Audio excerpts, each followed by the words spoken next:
Welcome to Elt's Castle. It used to be featured on the back of the 500 Deutsche Mark bill, and these days it's a big hit on Instagram. Not bad for a nearly 900-year-old castle.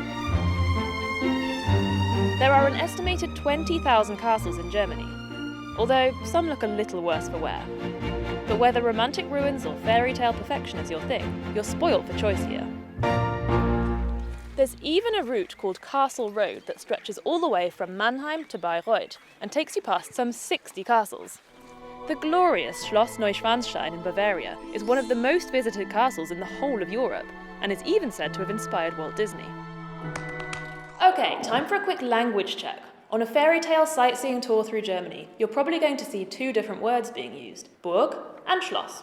In general, a Burg is fortified, protected by a wall or a moat. A Schloss is closer to the English word palace and would have been built as a luxurious residence. But some medieval Burgen have been converted into Schlösser, and sometimes the words are used interchangeably. If in doubt, just take both names, like Schloss Burg in Solingen.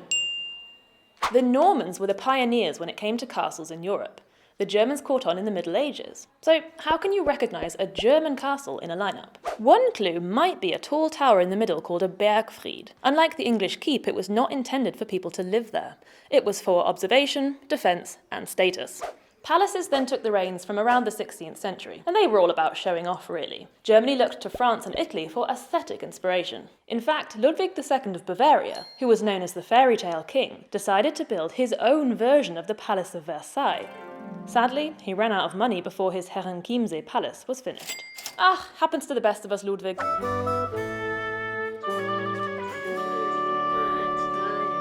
There does seem to be quite an appetite for royal gossip here in Germany. I definitely know more about the British royal family now than I did when I lived in the UK. Perhaps that's because the Germans no longer have royals of their own. At the end of the First World War, all official royal titles and associated legal privileges were abolished. However, it was permitted that some titles could be merged into the family's surnames, and that's why we're now able to talk to a real-life count.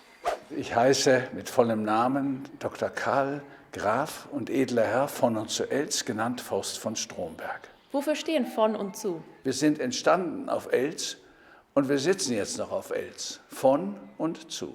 Was bedeutet das heutzutage, ein Graf zu sein? Naja, hauptsächlich ein Haufen von geschichtlicher Last. Ich fühle mich zuerst einmal meiner Familie verpflichtet, denn sie hat mich beauftragt, die Burg in einem besseren Zustand zu übergeben, als ich sie übernommen habe. Und natürlich fühle ich mich auch der Bevölkerung gegenüber verpflichtet, denn hier habe ich ein bedeutendes nationales Erbe und ich möchte es allen Menschen öffnen und immer noch etwas schöner machen, wenn es geht.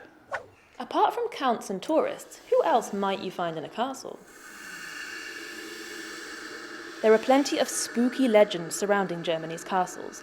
A popular apparition is the Weiße Frau, or White Lady, whose appearance was often thought to signal the imminent death of someone in the family. Here at Elt's Castle, it's Agnes who's said to haunt the hallways. The story goes that in the 15th century, the Count's rather rebellious daughter was supposed to marry the Squire of Braunsberg, who by all accounts was a bit of a jerk. She refused to kiss him at their engagement party. How do you think he took that? Not so well. He disappeared for a year and then finally returned to attack the castle. Agnes donned her brother's armour and joined the battle, but she was killed by her would-be fiancé. The legend goes that Agnes's ghost is sometimes seen in the castle courtyard after midnight.